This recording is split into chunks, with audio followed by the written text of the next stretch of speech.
Welcome. In front of me is a Axon 10 Pro, and today I'll show you how to enable the power saving mode.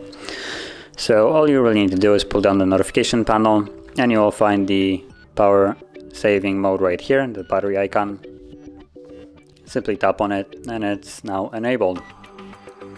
And once you're done with it, you can toggle it off, and that's about it.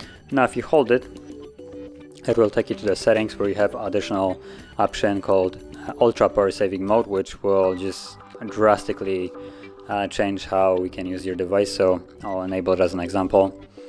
So you can see the brightness went down and you have only like a bunch of apps right here visible, and notification panel is also limited to just a bare minimum. And this is at least on this device, it looks like it's only adding you about 4 hours of additional 4 hours of battery, comparing it to the normal power saving mode. Now to leave this mode, you can simply tap right here on this exit box, because settings are kind of gone, as you can see. So let's tap right here, confirm it by tapping on OK, and everything goes back to normal.